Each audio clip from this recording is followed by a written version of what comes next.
The Hobbit by J.R.R. Tolkien. Chapter 2. Roast Mutton. Up jumped Bilbo, and putting on his dressing gown, went into the dining room.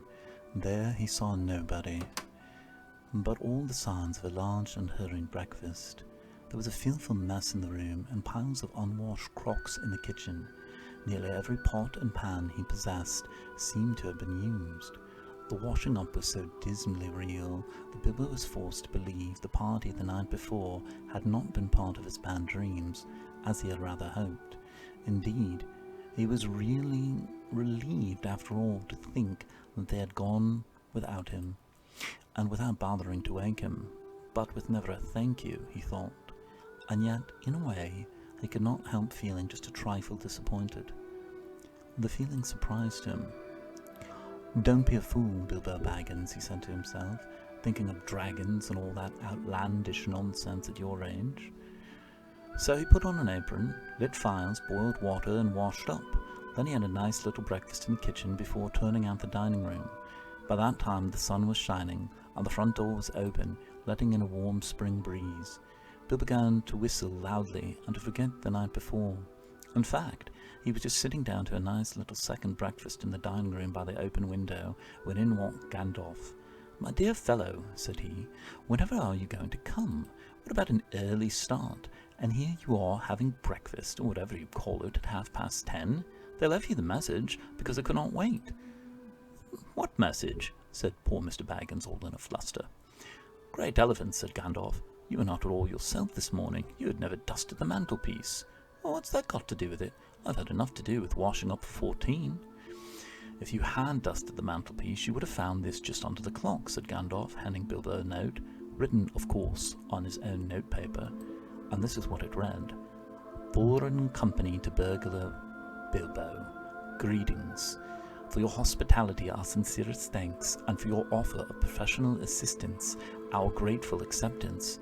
Terms: cash on delivery up to and not exceeding 1/14 of total profits, if any.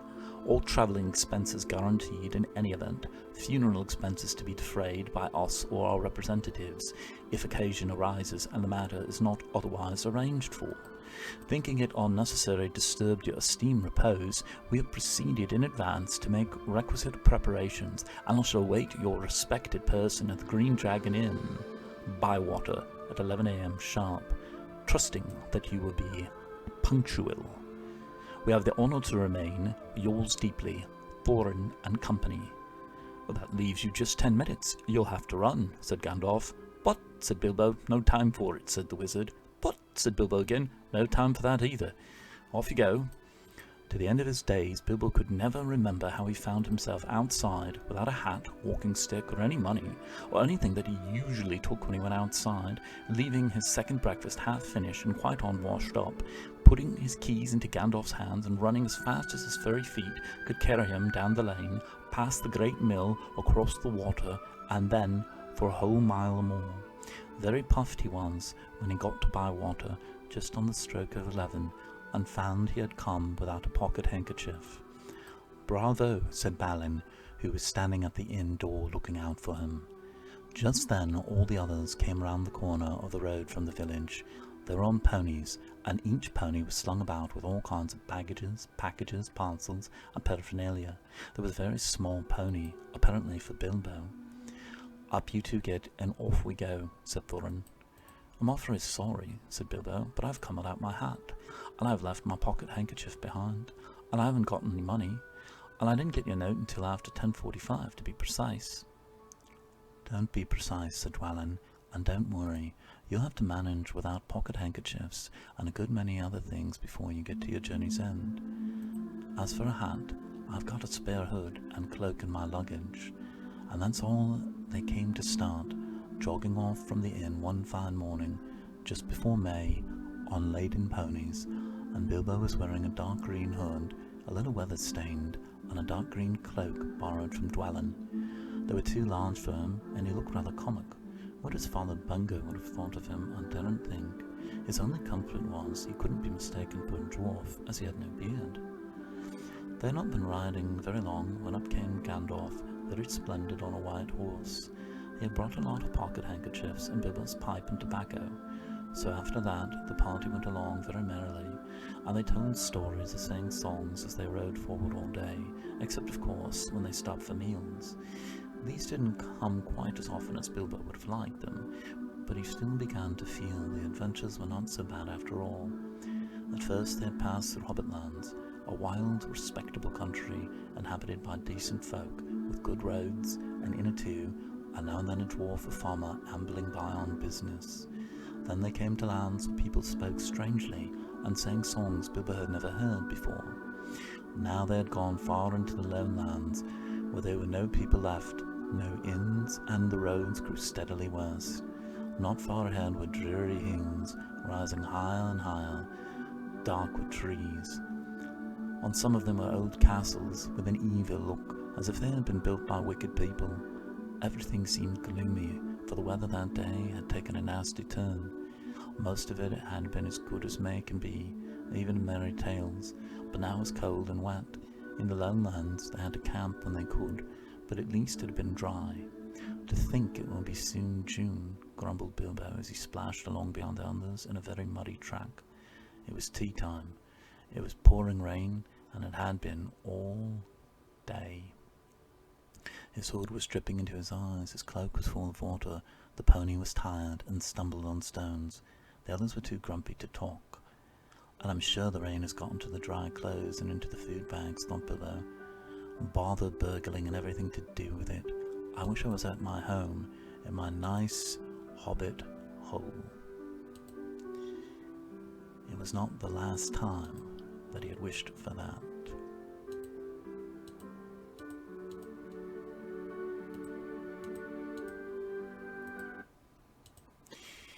Still the dwarves romped on, never turning round or taking any notice of the hobbit. Somewhere behind the grey clouds the sun must have gone down, for it began to get dark. Wind got up, and the willows along the river bank and bent and sighed. I don't know what river it was, a rushing red one, swollen with the rains of the last few days, that came down from the hills and mountains in front of them. Soon it was nearly dark. The winds broke up the grey clouds, and a waning moon appeared above the hills between the flying ranks.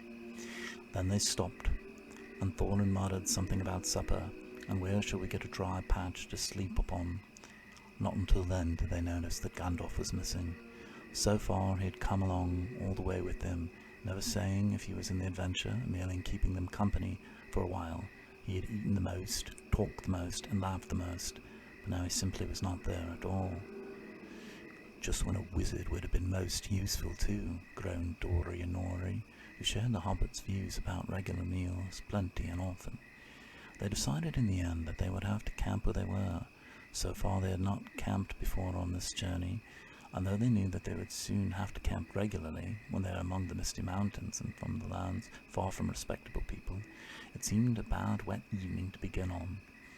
They moved to a clump of trees, and though it was dry under them, the wind shook the rain off the leaves, and the drip, drip was most annoying.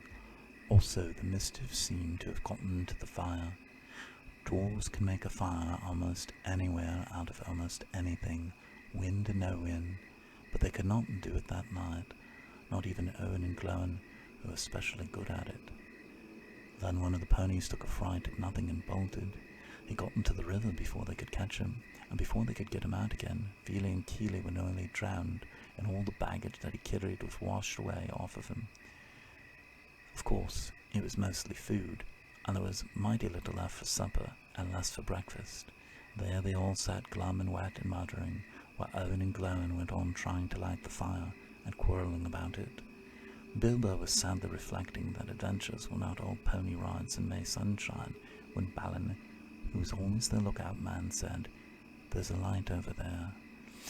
And there was a hill some way off with trees on it, pretty thick in parts, and out of the dark mass of the trees they could now see a light shining, a reddish, comfortable-looking light, as if it might be a fire, torches twinkling. When they had looked at it for a while, they fell to arguing Some said no, and some said yes. Some said that they could but go and see, and anything was better than little supper, less breakfast, and wet clothes all the night. And others said, these parts are none too well known, and they are too near the mountains. Travellers somehow come this way down. The old maps are no use. Things have changed around here for the worse, and the road is unguarded. They have seldom even heard of the king around here, and the less inquisitive you are as you go along, the less trouble you are likely to find. Some said, after all, there are 14 of us, and others said, where has Gandalf got to? This remark was repeated by everybody. Then the rain began to pour down, worse than ever, and Owen and Glone began to fight, and that settled it. After all, we have got a burglar with us, they said, and so they made off, leading their ponies, with all due and proper caution, in the direction of the light. They came to the hill, and were soon in the wood.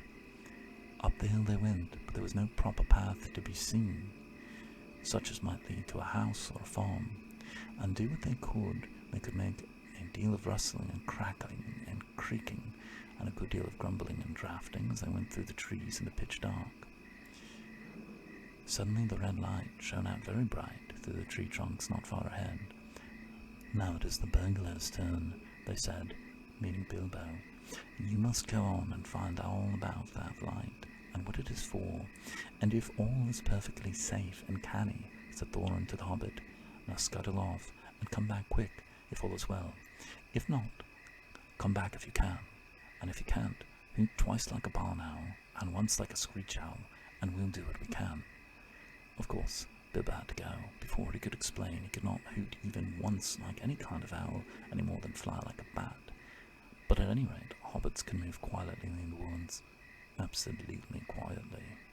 They take a pride in it, and Bilbo had sniffed more than once at what he called all this dwarvish racket as they went along, though I don't suppose you or I would notice anything at all on a windy night, not if the whole cavalcade had passed 2 feet off. As for Bilbo walking primly toward the red light, I don't suppose even a weasel would have stirred a whisker at it. So, naturally, he got right up to the fire, for fire it was, without disturbing anyone. And this is what he saw. 3 very large persons sitting around a very large fire of beech logs. They were toasting mutton on long spits of wood and licking the gravy off their fingers. There was a fine, toothsome smell. Also, there was a barrel of good drink at hand, and they were drinking out of jugs. But they were trolls. Obviously trolls. Even Bilbo, in spite of his sheltered life, could see that, from the great heavy faces of them, and their size, and the shape of their legs, not to mention their language, which was not drawing-room fashion at all. Mutton yesterday, mutton today, and blimey if it don't look like mutton again tomorrow, said one of the trolls. Never a blinking of bit of man-flesh have we had for long enough, said a second. What the hell William was thinking to bring it off to these parts that all beats me, and the drink running short what's more, he said, chalking the elbow of William, who was taking a pull out of his jug. William choked. Shut your mouth, he said as soon as he could. You can't expect folk to stop here forever just to be et by you and Bert. You had a village and a half between you since we come down from the mountains. How much more do you want? And time's been up far away when you have said thank you, Bill, for a nice bit of fat valley mutton like what this is. He took a bite of the sheep's leg he was toasting and wiped it on his sleeve. Yes, I'm afraid trolls do behave like that, even those with only 1 head each. After hearing all this, Bilbo ought to have done something at once. Either he should have gone back quietly and warned his friends that there were 3 fair-sized trolls at hand in a nasty mood, quite likely to try roasted dwarf or elven pony for a change, or else he should have done a bit of quick burgling. Really first-class and legendary burglar would have, at this point, picked the troll's pocket. It is nearly always worthwhile if you can manage it. Pinched the very mutton off the spit, purloined the beer, and walked off without their noticing him.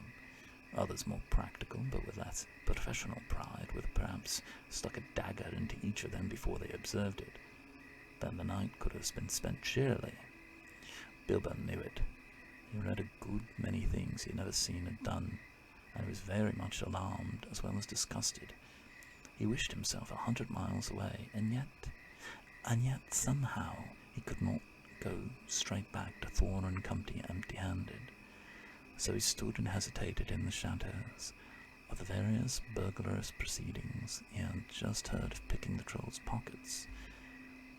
It seemed the least difficult, so at last he crept behind a tree just behind William.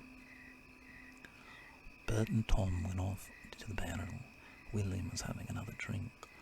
Then Bilbo plucked up courage and put his little hand into William's enormous pocket. There was a purse in it, as big as a bag to Bilbo. Ha! Thought he, warming to his new work as he lifted it carefully out. This is a beginning. It was. But trolls' purses are the mischief, and this was no exception. Here, who are you? The purse squeaked as it left the pocket, and William turned around at once and grabbed Bilbo by the neck before he could duck behind a tree. Blimey, Bert, look what I've copped, said William. What is it? Said the others, coming up. Lummy if I knows. What are you? Bilbo Baggins, a burra, a hobbit, said poor Bilbo, shaking all over and wondering how to make owl noises before they throttled him. A burra hobbit, said they, a bit startled. Trolls are slow in the uptake and mighty suspicious about anything new to them. What's a burra hobbit got to do with my pocket anyways? Said William. And can you cook 'em? Said Tom.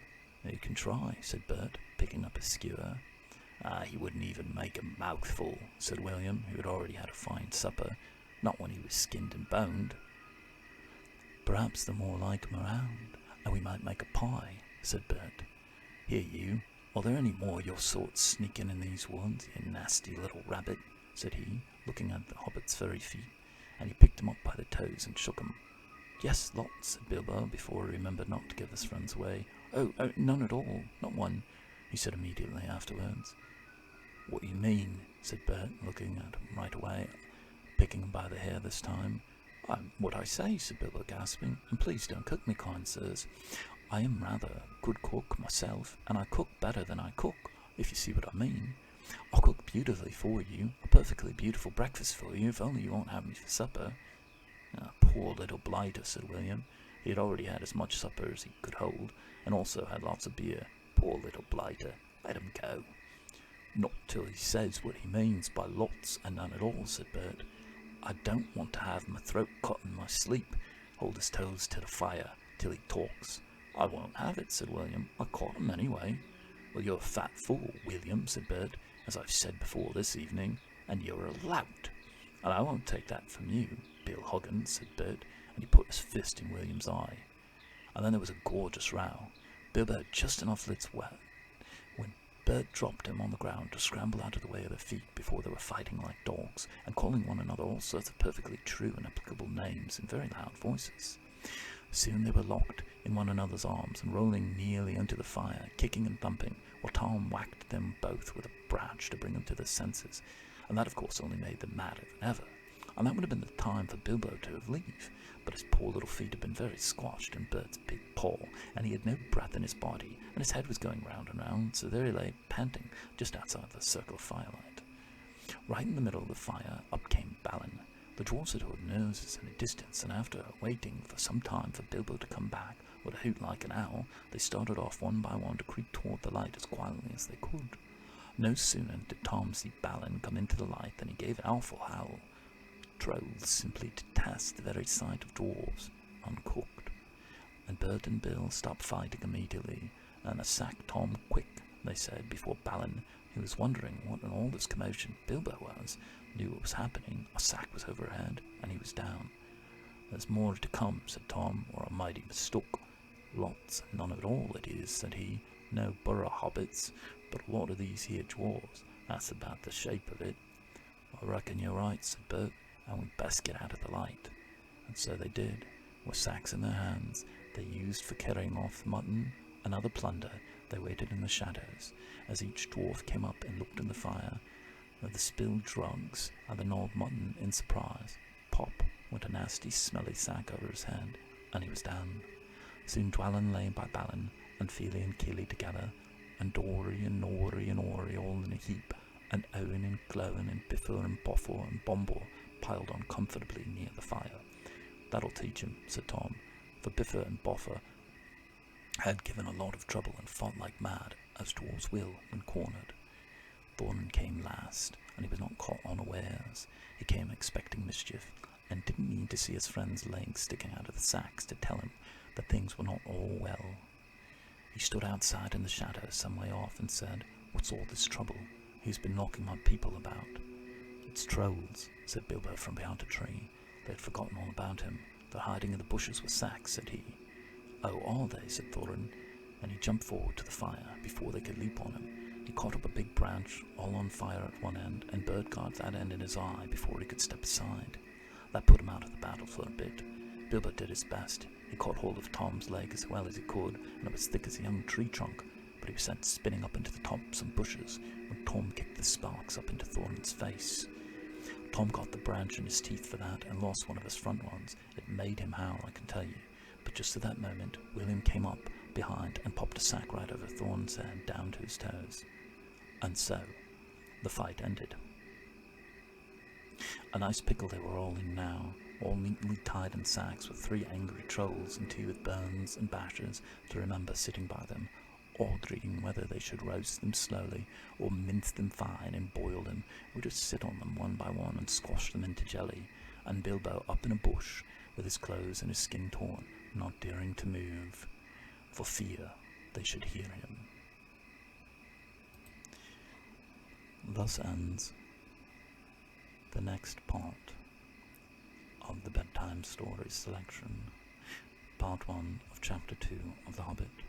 I hope that you enjoyed it and that it helped you sleep, and if you did enjoy it, I would hope that you like and subscribe to this channel.